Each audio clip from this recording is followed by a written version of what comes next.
యోహాను సువార్త 8వ అధ్యాయంలో gospel according to Saint John chapter 8 8వ అధ్యాయంలో ఈ స్త్రీని తీసుకొని వచ్చినప్పుడు వారందరూ కూడా ఈమెను రాళ్లతో కొట్టాలని అనుకుంటున్నారు. కానీ యేసు ప్రభు అడుగుతున్నారు. అందరు పారిపోయారు, వెళ్ళిపోయారు. యేసు తల ఎత్తి చూచి 10వ వచనం, అమ్మా వారు ఎక్కడున్నారు?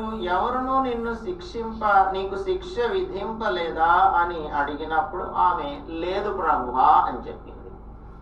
అయితే యేసు ప్రభు ఏమంటున్నారు 11వ వచనంలో, అందుకు యేసు నేనునో నీకు శిక్ష విధింపను, నీవు వెళ్ళి ఇక పాపం చెయ్యకుము అని ఆమెతో చెప్పాను. ఇక పాపం చెయ్యకుము అని యేసు ప్రభు ఆమెకు చెప్పారు.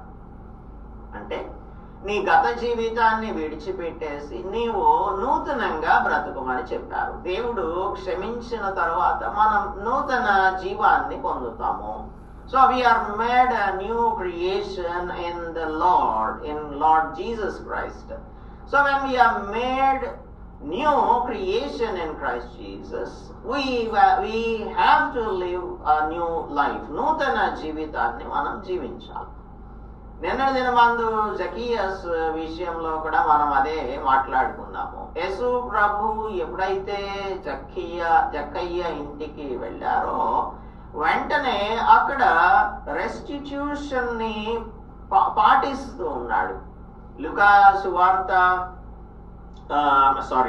19వ అధ్యాయంలో మనం ఈ విషయాన్ని చూస్తాము.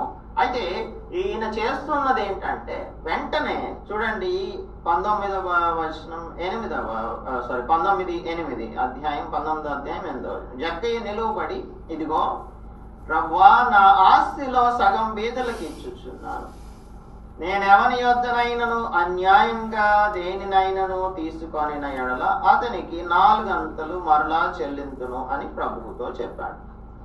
ఇప్పుడు ట్వైస్ ద స్టోలన్ ప్రాపర్టీ ఇచ్చేస్తున్నాడు. Twice the stolen property Exodus 22లోను లెవిటికస్ 6లోను రాయబడి ఉన్నటువంటి ఈ రెస్టిట్యూషనరీ రూల్స్ ఉన్నాయి కదా, దానిని పాటిస్తున్నాడు. అంటే he knows his condition now. తన యొక్క పరిస్థితి తనకు తెలుసు, తాను అన్యాయంగా సంపాదించానని.